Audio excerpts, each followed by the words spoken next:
Hey, I want to welcome everybody to my series that I'm going to be starting. It's called Secrets of the Trap. And basically the idea of it is I just want to give everybody, a raw look on cybercrime and really how it goes down. No fluff. So let's get to it.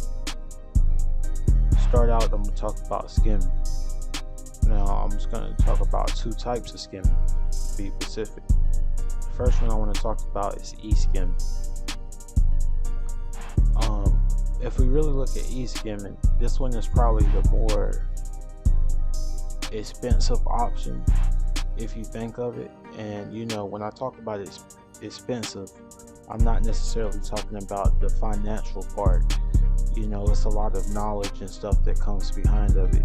As I get this explaining, you're gonna understand.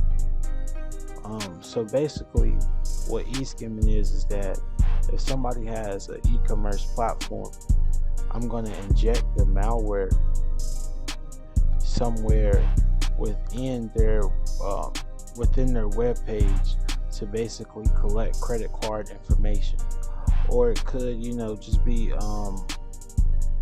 there's different ways to do this. There's web application attacks, there's phishing attacks where you can get like the administrator's email, sign in, do your thing that way. It's pretty much a lot of things. So I really don't want to point to anything specifically. So that's the reason why I said that one is probably the more expensive option. And with this right here, a lot of the malware, these people are really just buying it off the deep web.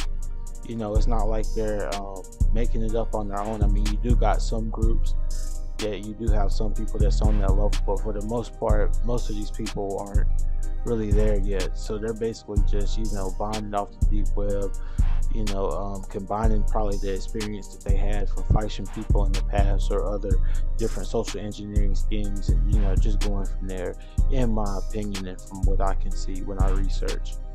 The next one I want to talk about is physical skimming. So this one right here, pretty much everybody knows what this is. At the little gas station, somebody put a little something up in there, then they record the keypad, get the information of the card, and then they're going to clone it later. And with that right there, what they're going to do is, whatever, they're going to use it, sell it, however. But most people that do physical skimming, they are using it for themselves. They aren't really selling the cards. And most of the things that if you look online in the deep web, from what I could read on reviews, etc., people actually say it's a scam. The people that are selling the clone cards to track that. And with this one right here, obviously, like I said, it's self-explanatory. What they're doing is that they're inputting the chip, or the reader, on top of the reader, and they're basically just getting the information that way. But as these companies move on to the chip, I have seen, to be honest, that they have ways around that now. So of course they're always going to level up as the technology gets better and better. And now, in all honesty, what's really interesting about this stuff is that depending on how you look at it, it really doesn't take Jimmy Neutron to get into it.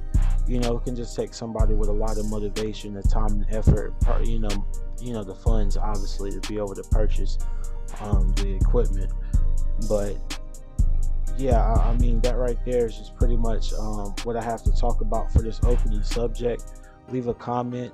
Let me know if you had anybody that had any experience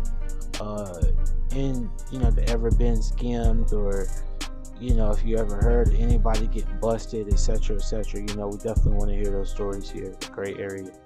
So, all right, everyone, enjoy.